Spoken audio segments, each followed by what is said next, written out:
அனைத்து நண்பர்களுக்கும் வணக்கம். உங்கள் ஆஸ்ட்ரோ பழனிசுவாமிகள் பேசுகிறேன். இந்த காணொளியில மகரம் ராசிக்கு செப்டம்பர் மாத ராசி பலனை பொது பலனாக பார்க்கலாம். இது கோச்சார கிரகங்களின் அடிப்படையில் சொல்லக்கூடிய பலன்கள் மட்டுமே. இது ஒரு கைடன்ஸ்க்கானது மட்டுமே. இந்த மகர ராசியை பொறுத்தவரையிலும் மறு ஜென்மம் எடுத்த மாதிரி தான். அதுவும் குறிப்பா திருவோண நட்சத்திரத்தில் பிறந்தவர்களுக்கு மறு ஜென்மம் எடுத்த மாதிரி தான். நிறைய உடல்நல தொந்தரவு, பிரச்சனை, ஒவ்வொரு நாளும் ஒவ்வொரு போராட்டம், இதெல்லாம் இந்த ஏழரிச்சனி காலகட்டத்துல இருந்தது. இந்த சனி வக்கர காலத்துல இந்த உடல்நல தொந்தரவு பிரச்சனைகள்லாம் கொஞ்சம் இருந்துகிட்டு இருக்கு. அதை சனி வக்கர பலன்களை நான் அதை சொல்லியிருக்கிறேன். கடந்த மாதத்துல கூட அந்த பலன்களை பற்றி நம்ம பார்த்துருக்கிறோம். செவ்வாய் சனி பார்வை எப்படி இருக்கும் அப்படின்ட்டு. இப்போ இந்த மாசத்தை பொறுத்தவரையிலும் எப்படி இருக்கும் அப்படின்னா, ஒரு முதல் 15 நாள்ல பாத்தீங்கன்னாக்க சூரியன் ஆட்சி பெற்றுதான் இருக்கு. இங்க மகர ராசிக்கு சூரியன் 8ஆம் இடத்துல ஆட்சி பெற்று செப்டம்பர் 16ஆம் தேதி வரையிலும் இருக்கும். கேது, புதன், இந்த 3 கிரகங்கள் இருக்கு. இதுல பாத்தீங்கன்னாக்க முதல் 15 நாள் பாத்தீங்கன்னாக்க திடீர்னு பண நஷ்டம் ஆகிறது, இடமாற்ற சிந்தனை வேலையில அல்லது பயணங்கள், அலைச்சல்கள் போன்றவை இருக்கும். கடனுடைய அழுத்தங்களும் சில பேருக்கு ஏற்படும். புதிய கடன் வாங்கக்கூடிய வாய்ப்பும் ஏற்படும். திடீர்னு பணவரவும் வரும், திடீர்னு செலவுகளுமே வரும். இந்த 8ஆம் இடத்துல இருக்கக்கூடிய சூரியன் உடல்நல பாதிப்பையும் கொஞ்சம் கொடுப்பாரு. அவசர முடிவுகளை நீங்க எந்த விஷயத்திலுமே எடுக்க கூடாது. அவசரமா ஒரு டிசைட் பண்றது, அவசரமா ஒரு காரியத்தில் இறங்குறது, முன்ன பின்ன யோசிக்காம ஒரு விஷயத்த செய்யும் போது அது பாதிப்பு கொடுக்கும். அப்போ ஒரு முதல் 16 நாளைக்கு கொஞ்சம் கவனமா தான் இருக்கணும் அப்படின்றதுதான் மகர ராசிக்கு சொல்லக்கூடிய விஷயங்கள். சூரியன் பாத்தீங்கன்னாக்க ஆட்சி பெற்று இருக்கிறதுனால என்னதான் நன்மை அப்படின்னாக்க, வேலை விஷயத்துல புதிய வாய்ப்பு தேடுறவங்களுக்கு, அரசு பணி தேடுறவங்களுக்கு, உங்க ஜாதகத்துல இந்த மாதிரியான அரசு பணிக்கு போறதுக்கான பிராப்தம் உள்ளவர்களுக்கு அரசு பணி கிடைக்கும். அதே போல அரசாங்க வேலையில் இருப்பவர்களுக்கும் ஒரு மதிப்பு மரியாதையோ அல்லது ஒரு இடமாற்றங்கள், அதாவது டிபார்ட்மெண்ட் சேஞ்சு அல்லது ஒரு இடமாற்றத்தை எதிர்பார்க்கறீங்கன்னா அதுக்கான வாய்ப்புகளோ இந்த காலகட்டத்தில் ஏற்படும். ஒரு சுப விஷயங்களுக்காக கடன் கேட்கறீங்க, பேங்க்ல லோன் அப்ளை பண்ணிருக்கீங்கன்னா அந்த கடன் கிடைக்கும். அதே போல மாதத்தோட பிற்பகுதியில செப்டம்பர் 16ஆம் தேதியிலிருந்து சூரியன் பயிற்சியாகி கன்னிக்கு வந்துடும், அதாவது 9ஆம் பாவகத்துக்கு வந்துடும். இந்த செவ்வாய் மாதத்தோட முதல் 13 நாள் இருக்கும், செப்டம்பர் 13 நாள். செப்டம்பர் 13ஆம் தேதி உங்க ராசிக்கு 10ஆம் பாவகத்துக்கு வந்துருது. 10ல செவ்வாய் வர்றது நல்லது, திக் பலம். அதே போல 10ஆம் பாவகத்தில் இருக்கக்கூடிய செவ்வாய் 4ஆம் இடத்தை பார்க்கும். அப்போ ஆரோக்கிய குறைவுகள் நீங்கும். ஆரோக்கியம் ஓரளவுக்கு, அதாவது ரொம்ப கஷ்டப்படுத்தாம நிம்மதியா இருப்பீங்க. வயதானவர்களாக இருந்தீங்கன்னா கூட. புதனுமே செப்டம்பர் 15ஆம் தேதி 9ஆம் பாவகத்தில் ஆட்சி உச்சம் பெறும். புதன் தன் வீட்டிலேயே இருக்கிறதுனால உங்களுக்கு சில பாக்கியங்கள் கைகூடும். வேலை கிடைக்கும், புதிய வேலை வாய்ப்பு கிடைக்கும், சுறுசுறுப்பாக செயல்படுவீங்க. உடல்நல தொந்தரவு பெரிதாக இல்லை, அல்லது உடல்நல தொந்தரவு இருந்தாலும் அதற்குரிய மருத்துவம் கிடைக்கும். அதே போல 9ல சூரியன் இருந்து 3ஆம் இடத்துல இருக்கக்கூடிய சனியை பார்க்கும். சனியும் 9ஆம் இடத்துல இருக்கக்கூடிய சூரியனை பார்க்கும். அது தந்தையின் உடல்நலத்துல கவனம் செலுத்திக்கணும்.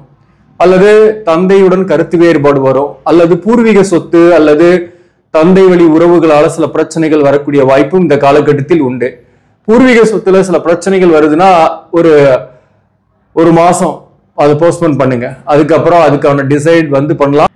அது உங்களுக்கு நன்மையிலேயே முடியும். சூரியன் இந்த 9ஆம் பாவகத்தில் இருந்து 3ஆம் இடத்தை பார்க்கறதுனால வேலை தொழில் அமைப்புல ஹார்ட் ஒர்க் பண்ற மாதிரி தான் இருக்கும். புதிய வாய்ப்பு கிடைச்சிருக்கும் சில பேருக்கு. புதிய வாய்ப்பு கிடைச்சி புதிதாக சேர்ந்த கம்பெனிலையும் அல்லது புதிதாக சேர்ந்த அலுவலகத்திலையுமே கூட உங்களுக்கு ஒர்க் ப்ரெஷர் இருக்கிற மாதிரி தான் இருக்கும். ஒரு அன்சாட்டிஸ்ஃபைடா இருக்கிற மாதிரி தான் இருக்கும். சூரியனும் சனியும், வக்ர சனியும் பார்த்துக்கும் போது ஹார்ட் ஒர்க் பண்ற மாதிரி தான் இருக்கும். இடமாற்ற சிந்தனைகள் இருக்கும். உங்க சுய ஜாதகத்துல சனி வக்ரமாகலனாக நீங்க இடமாற்றம் பண்ணாம இருக்கிறது நல்லது, வேலை மாற்றம் பண்ணாம இருக்கிறது நல்லது. இருக்கிற இடத்துலயே ஹார்ட் ஒர்க் பண்ணாலையும் உங்களுக்கு அதுக்கான பெனிஃபிட்ஸ் கிடைக்கும், பிரச்சனை கிடையாது. ஆனா வேலை விட்டுட்டீங்கன்னாக்க அல்லது அவசரப்பட்டு பேப்பர் போட்டீங்கன்னா தான் உங்களுக்கு வேலை இல்லாம பண கஷ்டமும் ஏற்படக்கூடிய வாய்ப்பு உண்டு. அதனால நவம்பர் மாசம் வரலும் எவ்வளவுதான் வேலையில ஹார்ட் ஒர்க் இருந்தாலும் டார்ச்சர் இருந்தாலும் நீங்க அங்கேயே இருக்கிறது தான் நல்லது. அதுவும் குறிப்பா உங்க ஜாதகத்துல சனி வக்கரமாகலாம் நீங்க கண்டிப்பா இதை ஃபாலோ பண்ணணும்.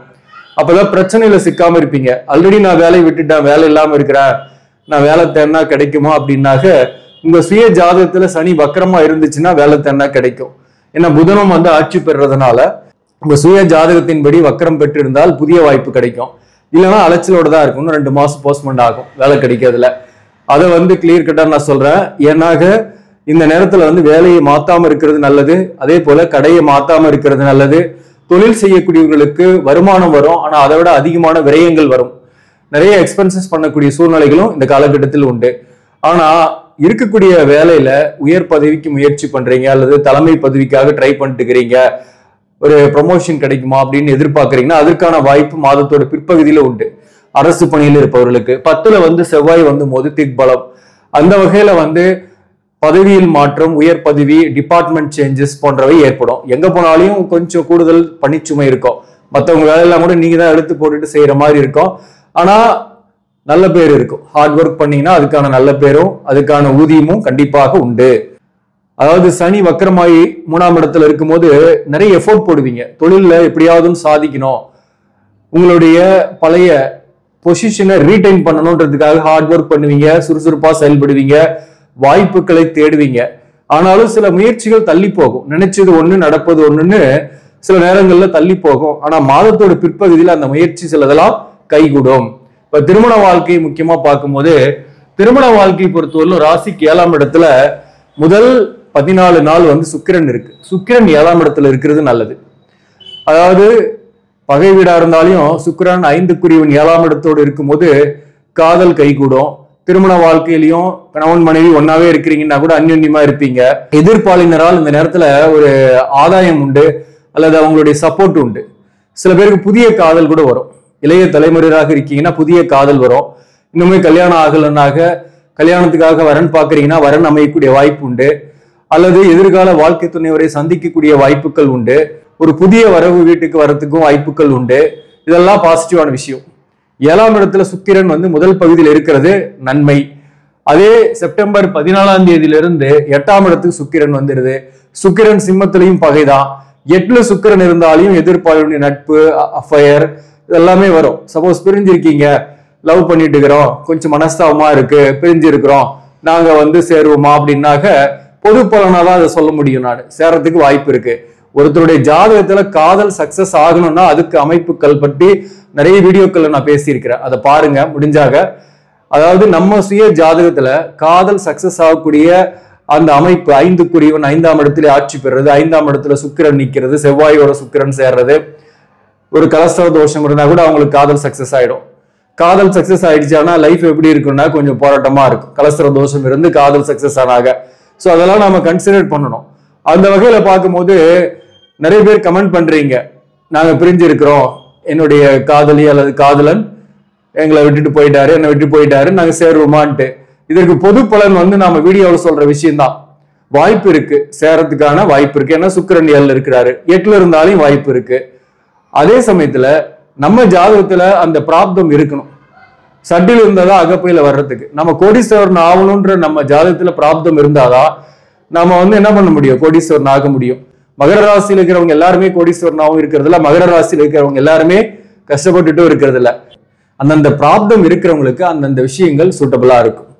உங்க ஜாதகப்படி காதல் சக்சஸ் ஆகணும் அப்படின்ற பிராப்தம் இருக்குன்னா உங்களுக்கு இந்த நேரத்துல எதிர்ப்பாளினுடைய நட்பு, காதல் போன்றவை வரும். அல்லது ஏற்கனவே இருந்து அது கொஞ்சம் பிரச்சனையா இருக்குதுன்னா அந்த பிரச்சனை சால்வ் ஆகும். 2 பேரும் சேர்ந்து இருக்கக்கூடிய வாய்ப்புகள் ஏற்படும். அந்த பிராப்தமே இல்லை, எனக்கு பெண்களாலேயே தொல்லை பிரச்சனை அப்படின்னாக எதிர்ப்பாளினரால் உங்களுக்கு இந்த நேரத்துல பண நஷ்டமாகலாம். ஏன்னா 8ல வந்து சுக்கிரன் வரும்போது எதிர்ப்பாளினரால் வாழ்க்கை துணைவரால் கூட செலவுகள் வரலாம், பண நஷ்டமாகலாம். நம்ம ஜாதகத்துல சுக்கிரனும் கேதுவும் இணைஞ்சிருக்கு. சுக்கிரன் பாபத்துவமாக இருக்கிறார். சுக்கிரன் கெட்டு இருந்தால் என்ன பலன் கொடுப்பார்? கொடுத்து கெடுப்பார். அதாவது பெண்களுடைய அல்லது எதிர்ப்பாளினுடைய தொடர்பு எல்லாமே வரும். ஆனா அவங்களால மன நிம்மதியை தொலைக்கக்கூடிய வாய்ப்புகள் வரும். இதுதான் பிரச்சனை. சோ அந்த மாதிரி ஒவ்வொருத்தருடைய ஜாதகத்திலையும் இருக்கும். அந்த மாதிரி இருப்பவர்களுக்கு 8ஆம் இடத்துல சுக்கிரன் வரும்போது நீங்க உஷாரா இருக்கணும். அதாவது சில பேரால் உங்களுக்கு அதுவும் எதிர்ப்பாளினரால் பண நஷ்டமாகலாம், மன கஷ்டம் வரலாம்.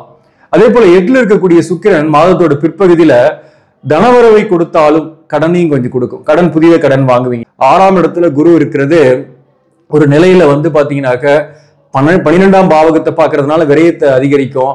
தொலைதூர பயணத்தை ஏற்படுத்தும். வெளிநாட்டுல வேலை பார்க்கக்கூடியவர்களுக்கு தாய்நாட்டு வரக்கூடிய வாய்ப்புகளை ஏற்படுத்தும். 6ஆம் இடத்துல குரு இருக்கும்போது பிசினஸ் பண்ணக்கூடியவர்களுக்கு போட்டியாளர்கள் அதிகமா இருப்பாங்க. போட்டி பொறாம ஜாஸ்தியா இருக்கும். மற்றவங்க கிட்ட நீங்க உங்க தொழிலை பத்தி பேசாதீங்க. தொழில எவ்வளவு லாபம் வருது, தொழில் சிறப்பா இருக்கு அப்படின்ற விஷயத்த நீங்க மற்றவங்க கிட்ட சொல்லாம இருந்தீங்கன்னாவே உங்களுக்கு தொழில் நல்லாவே இருக்கும். வேலைக்கு போறவங்களுக்கு கூட பாத்தீங்கன்னாக்க வேலை ஒன்றும் பிரச்சனை இல்லை, அருமையான வேலைப்பா அப்படின்னு மற்றவங்க கிட்ட சொன்னீங்கன்னாகவே உங்களுக்கு கண் திருஷ்டி வந்துருச்சுன்னு அர்த்தம். கல்லடி பட்டாலையும் படலாம், கண் திருஷ்டி படக்கூடாது. அப்போ உங்களுக்கு அது பிரச்சனையை உருவாக்கும். அது வேலையில கஷ்டத்தை கொடுக்கும். நீங்க சொல்லிட்டு 4 நாள்ல பாருங்க வேலையில ஒரு டென்ஷன் ஆகும். அதனால எதை பத்தியுமே வேலையை பத்தி தொழிலை பத்தி மற்றவங்க கிட்ட பெருமையா பேசுறதை நிறுத்திடுங்க. கண்டிப்பா வேலை சிறப்பா இருக்கும். 6ஆம் இடத்துல இருக்கக்கூடிய குரு இந்த மாதிரி எதிர்ப்புகளையும் போட்டியாளர்களையும் கடனையும் நோயையும் கொடுப்பார். அதே சமயத்துல 6ஆம் இடத்துல இருக்கக்கூடிய குரு 12ஆம் பாவகத்தை பார்க்கறதுனால விரயத்தையும் ஏற்படுத்தும். சுப விரயங்கள் தான் வரும். வீடு வாகனம் வாங்குறீங்க, சொத்து வாங்குறீங்கன்னா அதுக்கான வாய்ப்புகள்லாம் உண்டு. அல்லது பயணங்கள், தொலைதூர பயணங்கள்லாம் வாய்ப்பு உண்டு. இந்த குருவோட பார்வை பாத்தீங்கன்னா ராகுக்கும் இருக்கும். ராகு ராசிக்கு 2ஆம் இடத்துல இருக்கு. வாக்குவாதம் யார்ட்டையும் செய்யாதீங்க. கடந்த காலம் போல இல்ல. ஏழையின் சொல் அம்பலம் ஏறுவதில்லை என்று ஒரு பழமொழி இருக்கு. நீங்க நல்லதே சொன்னா கூட மற்றவங்க அதை கன்சிடர் பண்ணாத காலம் முன்பு இருந்தது, இப்ப இல்ல. குரு பார்வையில் 2ஆம் இடம் இருக்கு. அதனால உங்களுடைய பேச்சுக்கு மரியாதை இருக்கும். ராகு இருக்கிறனால புத்திசாலித்தனமா தான் பேசுவீங்க. முன்னேற்றம் இருக்கும். செலவுக்கேற்ற வருமானமும் வரும். பயப்பட வேண்டியதில்லை. குடும்பம் அமையாதவரோட குடும்பம் அமையும். திருமண வாழ்க்கையில பிரச்சனை கிடையாது. மாதத்தை பொறுத்துள்ள படிக்கக்கூடிய மாணவர்கள் சிறப்பாகவே படிப்பீங்க. நீங்க உயர்கல்விக்காக இன்ஸ்டிடியூஷன் இன்னமும் கிடைக்கலன்றவங்களுக்கு இன்ஸ்டிடியூஷன் இந்த மாதத்தோட பிற்பகுதியில் கிடைக்கும். அதே போல இன்னும் ஆல்ரெடி படிச்சவங்க கூட எக்ஸ்ட்ரா தன்னுடைய ஸ்கில்ல டெவலப் பண்ணிக்கலாம், வேற ஏதாவது படிக்கலான்ற விஷயத்துல இறங்கக்கூடிய வாய்ப்புகள் உண்டு. மேலும் ஆரம்ப கல்வி படிக்கக்கூடிய மாணவர்களுக்கு உடல்நல தொந்தரவு அடிக்கடி வரும். அதுல கொஞ்சம் கவனமா இருந்துங்க. 10ஆம் அதிபதியாக வரக்கூடிய சுக்கிரனை பொறுத்தவரையிலும் உங்களுக்கு 7ஆம் இடத்துல இருக்கும். அடுத்தது 8ஆம் இடத்துல இருக்கும் மாதத்தோட பிற்பகுதியில. அந்த வகையில விவசாயம் சார்ந்த தொழில், ஐடி, நீர் சார்ந்த தொழில் மற்றும் உணவு சார்ந்த தொழில், மருத்துவம் சார்ந்த தொழில், எலக்ட்ரிக்கல் எலக்ட்ரானிக்ஸ், நிர்வாகம், அரசு பணியில் இருப்பவர்கள், ஆசிரியர் பணியில் இருப்பவர்கள், கல்வித்துறையில் இருப்பவர்கள், இவர்களுக்கெல்லாம் இந்த மாதம் சிறப்பான மாதம். சேல்ஸ் அண்ட் மார்க்கெட்டிங், இந்த கம்ப்யூட்டர், என்ஜினியரிங் சார்ந்த துறைகளில் இருப்பவர்களுக்கு இடமாற்றங்கள் ஏற்படக்கூடிய வாய்ப்பு உண்டு. ஒர்க் ப்ரெஷர் இருக்கும். இந்த நேரத்தில் வேலையை மாத்தாம இருங்க, அதுதான் உங்களுக்கு நல்லது. இந்த மாதத்தை பொறுத்தவரையில் திருவோண நட்சத்திரத்துக்கு முதல் 15 நாள் கொஞ்சம் கவனமா இருக்கணும் உடல்நல விஷயத்துல. அதே போல பிற்பகுதியில ஓரளவுக்கு பெரிய அளவுக்கு பாதிப்பு இருக்காது. மற்றபடி பணம் தேவைக்கேற்ற அளவுக்கு வரும்.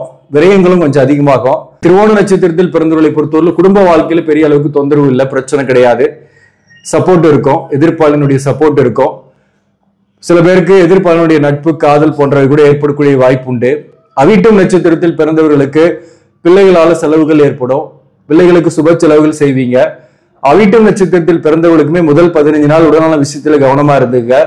அவிட்டம் நட்சத்திரத்தில் பிறந்தவர்களுக்கு வேலை வாய்ப்பு புதியதாக தேடுறீங்க அப்படின்னாக மாதத்தோட பிற்பகுதியில தேடுங்க.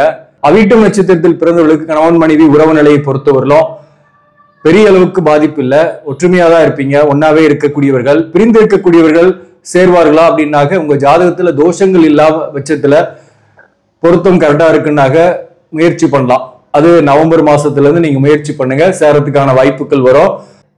உத்திராடம் நட்சத்திரத்தில் பிறந்தவர்களுக்கு கடனுடைய அழுத்தம் இல்லாம இருப்பீங்க. கடன் கிடைக்கும். புதிய கடன் வாங்கக்கூடிய வாய்ப்பும் ஏற்படும். கணவன் மனைவி உறவு நிலையில பெரிய பிரச்சனை கிடையாது.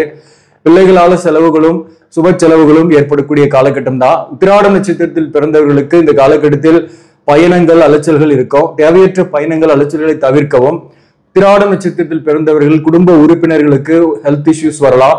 அவர்கள் உடல்நலத்துல கவனம் செலுத்திங்க. இந்த மாதத்தை பொறுத்தவரை நீங்க வழிபட வேண்டிய தெய்வம் கும்பகோணம் அருகில் உள்ள சாரங்கபாணி கோயில். அங்க இருக்கக்கூடிய சக்கரத்தாழ்வாரை வழிபாடு செய்கிறது உங்களுக்கு நன்மைகளை கொடுக்கும். போக முடியாதவர்கள் வீட்லயே படுத்திருக்கக்கூடிய ரங்கநாதர் போட்டோ வச்சு வெள்ளிக்கிழமையில காலையில 6 to 7 இந்த காலகட்டத்துல மல்லிகைப்பூ மாலை சூடி சுக்கிர காயத்ரி மந்திரம் சொல்லி வழிபாடு செய்யுங்க. ஆக நண்பர்களே, இந்த பதிவு உங்களுக்கு பிடிச்சிருந்தாக லைக் பண்ணுங்க, இதை மற்றவர்களுக்கும் ஷேர் பண்ணுங்க. இன்னும் நம்ம சேனலை சப்ஸ்கிரைப் பண்ணாம பாக்குறவங்க சப்ஸ்கிரைப் பண்ணுங்க. இதன் மூலம் உங்களுக்கு ஒரு சரியான ஜோதிட தகவல்களும் ஆன்மீக தகவல்களும் கிடைக்கும். நன்றி, வணக்கம்.